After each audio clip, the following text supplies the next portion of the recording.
Hey, everybody out there at Horror DNA TV, it's your boy Stu, and as if I need to tell you, I am here with Mr. Meat Drapes himself, the one and only rabbit, Mr. Erik Stolhanske. Eric, Or the Fun Police for horror fans. Fun Police, yes, Yeah, that's true. I'm hung up on Meat Drapes. Yeah. That's Slime a good and one. Salmon's a personal favorite of mine, so I get hung up on Meat Drapes every time.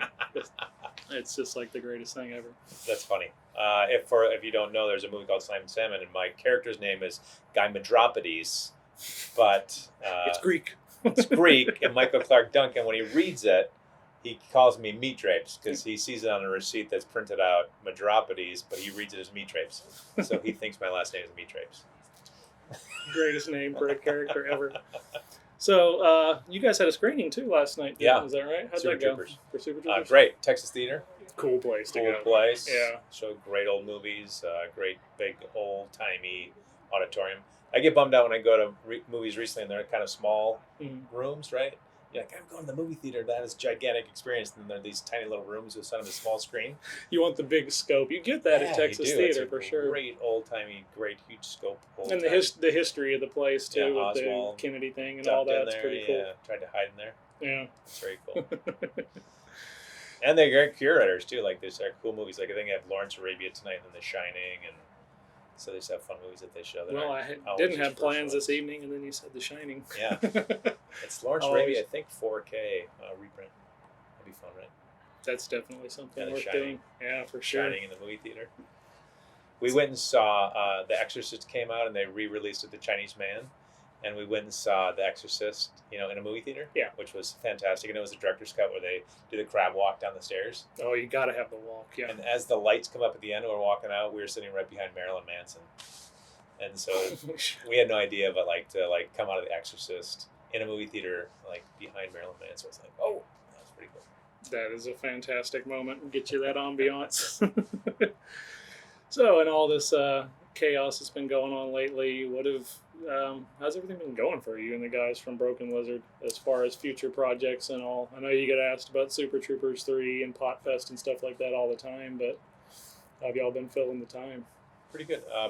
We got lucky right when COVID hit. It definitely could have been something that just shut us down permanently, but not permanently, but you know what I mean, COVID time-wise. But we're just in the process of signing a writing deal. And so it was kind of perfect timing for us because we were able to write Super Troopers 3. And there's another script that we were able to work on and write and get that in really good shape.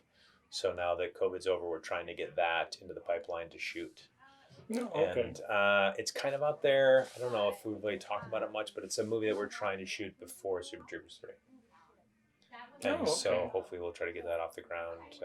Something already in the Broken Lizard canon or something entirely new?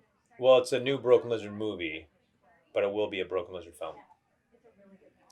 So it's got people hanging on going, please say Potfest, please say Potfest. Potfest it's not Potfest. The reason is that we approached Warner Brothers, who owns the intellectual property of it, and they haven't given us a green light for it yet. So we haven't really written it because we haven't had a writing deal to write it. So we've kind of outlined it and we got an idea and stuff like that, but we didn't necessarily want to write something that we didn't have the ability to go make. Sure, yeah. That's a lot of energy expended for something may or may not happen. Just a whim. I mean, it's a pretty ripe time for it, pun intended. There's 13 states where it's legal now. It's kind of like things are starting to loosen up a little bit, restrictions wise. Feels like there's a lot of demand for it. I don't know if a lot of people know this, but when we wrote Coming Soon Potfest at the end of Beer Fest, we were just writing it as a joke. You know what I mean? We thought it was funny because we wanted to get Willie Nelson into Beer Fest. And we thought that was a funny way to get Willie in, that they go to Amsterdam and they run into him by accident and he asks him to join the team. And then we, as kind of a teaser, we said Coming Soon Beer Fest. But when I went back and watched it not long ago, it feels real. Right, so I assume that maybe audience members, when they see that, it actually felt like there was going to be a Potfest. Yeah, honestly, yeah. Somebody online, I can't remember where it was, but somebody had called it the ultimate cruel teaser that never happened. They flat out said, "Here it comes," and then nothing. And I'm like, well, maybe that's the joke. That was the joke, yeah. But people don't get subtle jokes necessarily. Yeah, I guess it's probably a little not too subtle, maybe. Yeah.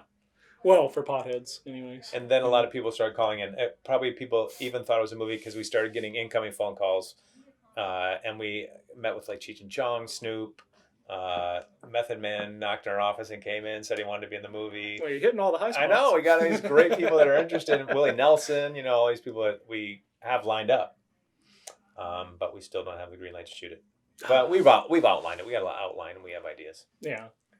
But it's also kind of tricky because if you do a sequel, it's sort of based on the idea that you'd have the same characters, right? Like in Beer Fest, you have Landfill and Fink, and if Warner Bros. Owns the intellectual property to those characters, you can't necessarily just go make it.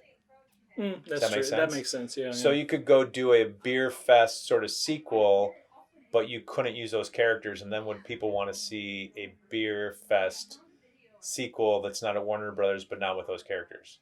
It'd be a little disorienting. It'd be a little different, but yeah, you could still kind of do it. Yeah, we're still trying to figure it out. It could certainly throw some people for sure. Stoners probably wouldn't even know the difference, right? They wouldn't even. No, I mean as long as they're laughing. It's funny. You did another one. I was just telling a buddy up here earlier. There's a movie called The Onion Movie that I think a lot of people didn't see. Yeah, a lot of people did not see that.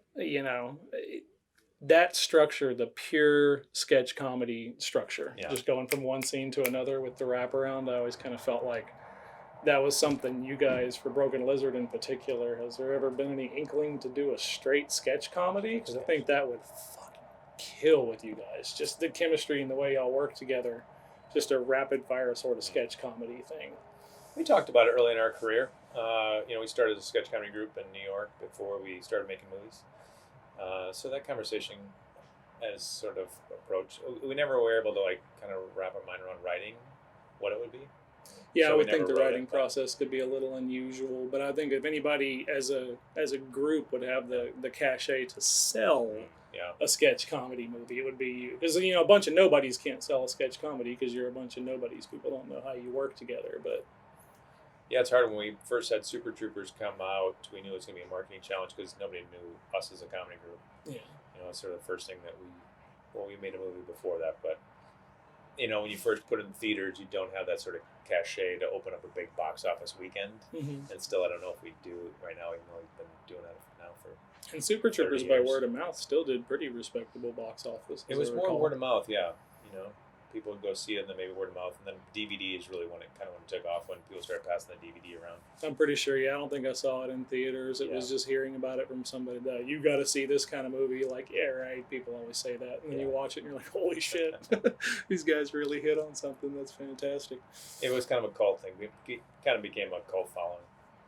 So, Super Troopers 3, y'all got that pretty polished up as far as the script. You just have to shoot sometime down the road. We have a story that we're very confident in, and we really are excited about. It just becomes like when we write when we try to have a movie come out, we try to write at least 20 drafts. So we have the story and the characters, and we kind of know where it's going, but it'll take a long time for us to polish it. 20 drafts. Yeah, we like to really work on the jokes and make sure the scenes are working and everything. So.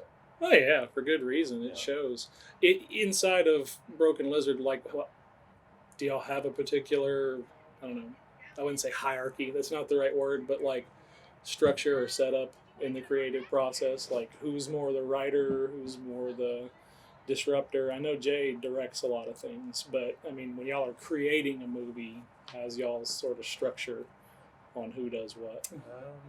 It's very collaborative. I guess I would kind of compare it to a writer's room in television. We all sit in a room together and bounce ideas around, then we outline it, and then each of us takes 20 pages and we write a section of the outline. You just break the outline up. Jay, me, Steve, Kevin, Paul, whatever the order is. We take that section of the outline and you go home and you write 20 pages and you submit it, and then you have a draft. And then I'd say the next draft we kind of each continue to write our sections. But then after that, we appoint, every script has a different point man. Mm-hmm. And then we kind of are very collaborative in the idea of working on that script, and that point person has to sort of capture all the jokes and stuff and the notes that are happening in the room, and go home and then, kind of take all those ideas and knit them together and make sure that they work into that draft. Does that make sense? Yeah, you're basically connecting your narrative thread a piece at a time. Yeah. So we kind of, each of us work on our own sections for the first 2 drafts, and then for the next drafts, you have 1 point person. And it's kind of a thankless job, because like we're all joking around, having a great time in the room, and then one person has to write it all down, then take home and implement those notes. And so it's very time consuming, but that's why we rotate it. We call it flipping the bitch. Because you gotta, everyone, it would be too cruel to make one person do that for every script, because it's very time consuming. So we try to rotate it on scripts. No, so it's a rotating shit job. We try to be fair. It's fair, yeah. You can't argue with the structure and the result. That's pretty cool. So so it's collaborative. It's very collaborative. Yeah. There's not like one person who's like, more like the writer or something like that. It's an unfair question that people ask, but do you have a sentimental favorite of y'all's work? Y'all's particular as far as the Broken Lizard movies? It's hard to say. They're all like your children, like they have different qualities that you like about each one. I kind of like Puddle Cruiser. I don't know if many people have seen Puddle Cruiser. That was our first film. I was actually trying to find it before this interview because it was so damn long ago when I saw it, and I was doing a lot of drugs at the time, so I really don't remember much of it. And it's like a streaming ghost. It's hard to find. It really is hard to find. Actually, I couldn't find it anywhere because I wanted to refresh my memory on it. Because I only remember the bare bones basics of it. Because it never got distribution. I went to Sundance in '97. And like 10 years later, after Super Troopers sort of had success on DVD, Fox re-released it on DVD. But studios don't really release DVDs much anymore. Yeah.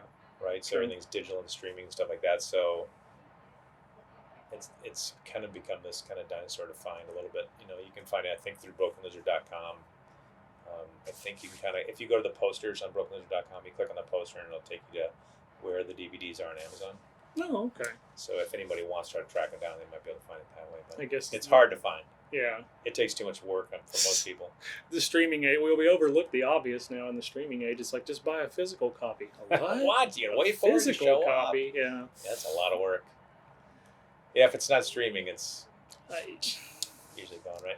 You got VHS tapes in here. Yeah, the collecting VHS tapes, that's awesome. A pretty cool hobby. Yeah. So we're sitting here at a horror store, and aside from Club Dread, y'all haven't ventured too much into the horror, but for you personally, are you a big horror guy? Yeah, Soder and I think all the guys in the group like horror, but Soder is a big horror guy. Mm-hmm. He directed a movie called Dark Circles, which is a horror movie. Oh, wow, okay. I actually did not know that. He wrote, there's a series on Hulu called Into the Dark or something like that. I review Into the Dark regularly. He was a writer of one that aired last year that starred Gillian Sands. Do you remember that one? I'm going to have to look that one up. Because I've been covering it since the end of season 1. And I'll usually dig pretty deep into the credits. I would think if I had seen his name, I would have been like, oh, shit, you know. But I don't remember seeing his name. When we're not interviewing, I have to dig into IMDb and see. Because I've really enjoyed a lot of the Into the Dark films. Cool. They don't seem to be... it's kind of a Hulu exclusive thing, but they're pretty fun. Yeah. It's a good series. So, yeah, Soder was kind of the person who spearheaded the idea for Club Dread. Mm-hmm. Because he's a big horror guy, but we all loved horror growing up that we were excited to jump on board and work on it.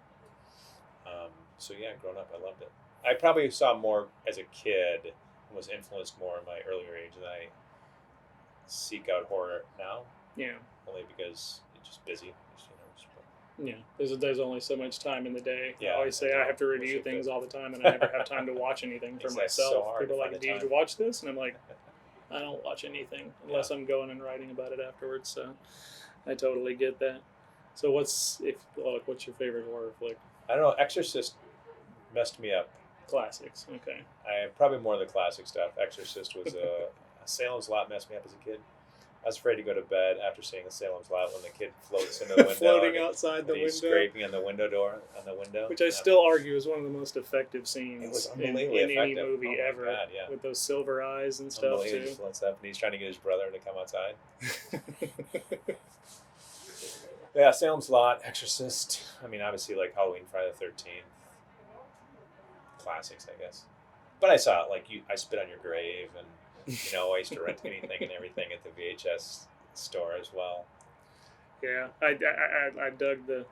It's one of those things about Club Dread. The vibe is definitely there. I hate the fact that it seemed like not as many people saw it, or it wasn't as successful as some of the other ones, because it really holds up pretty well. Especially having the name like Bill Paxton in there. That had to be just the coolest thing in the world to get to work with that man. Amazing. We're grateful. I mean, we've always been really lucky having these kind of cool actors that we kind of try to float around a little bit in our movies. Yeah. Brian Cox and Super Troopers, Cloris Leachman and Beer Fest, Bill Paxton and Club Dread. Michael Clark Duncan. Yeah, that's kind of our formula. Is we try to get like somebody to anchor the movie, and then we can kind of be the goofy guys that kind of circle around them. Did you set it up to where you got all the good scenes with Michael Clark Duncan? Because it seems like you have all the best scenes in that movie with him. I mean, there's good interaction between he and Kevin as far as the characters and the story with them. But like the highlight moments and stuff, right down to you getting your ass kicked at the end, you get all the good scenes with him. It's like, I have a feeling if I'm the other guys in Broken Lizard, I'm jealous. It's like, why do you get all the cool shit with Michael Clark Duncan? Well, when you play a dick, I feel like you get sort of the juicy roles, like Farva and Super Troopers, right? It's easier to write for like the oaf and the guy who's the dick. For some reason, they get the lines that are fun to write, and then they get to do those kind of scenes where they're a little bit more memorable. And you kind of rotate that in every movie, right? Like Beer Fest to me was the least fun to play because I was like the straight guy, and playing the straight guy is the least fun thing to part. But you kind of have to be fair and rotate that, like. There's going to be a romantic lead. There's going to be a straight guy. There's going to be the guy. Because you don't want to have 5 Farvas. It'd be overpowering. Yeah, or 5 guys, guy meat drapes, right? It would just be too much. So you kind of have a romantic lead with the male-female kind of romantic story. And then there's someone who's the straight guy like Kevin in Slam and Salmon, right? But then he's Farva. So we rotate those kind of parts. It's pretty interchangeable, Yeah. And every so often you get to say cool things like, was she wet? Was she dry? Did she laugh? Did she cry? I still quote the shit out of that all the time.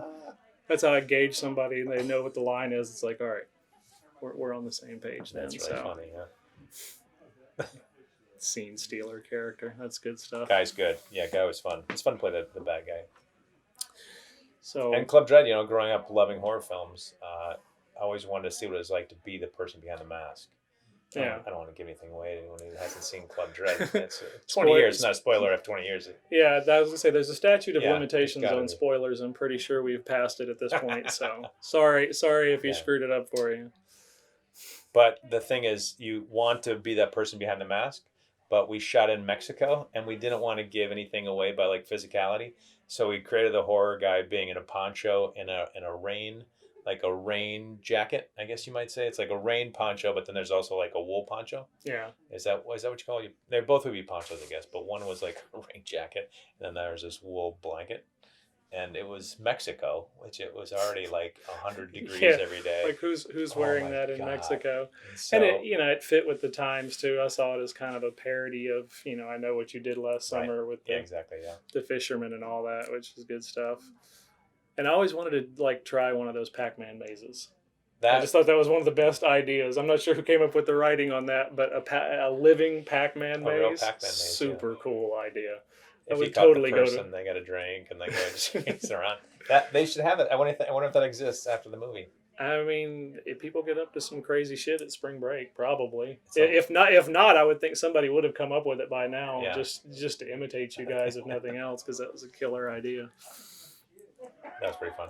There's a TV show out there I just saw where I think Martha Stewart hosts it, but they it's a contest to see called Hedge or something like that. That's not the right word. But it's about who can create the coolest outdoor landscaping things. Okay. And maybe they could do it on that show. And it would become a thing, and people would start having them in their backyards, and like my own personal Pac-Man maze in your backyard. Yeah, that's a good idea. I love it. Well, as is per the usual, I think I ran through my questions. All right. Well, thanks for having me. I appreciate you taking the time with us, man. I didn't know we'd get so much time with you. It was very cool. Absolutely, that's fun. Thanks for hanging out with Horror DNA, and we will see you guys later. Don't forget to wash your meat drapes.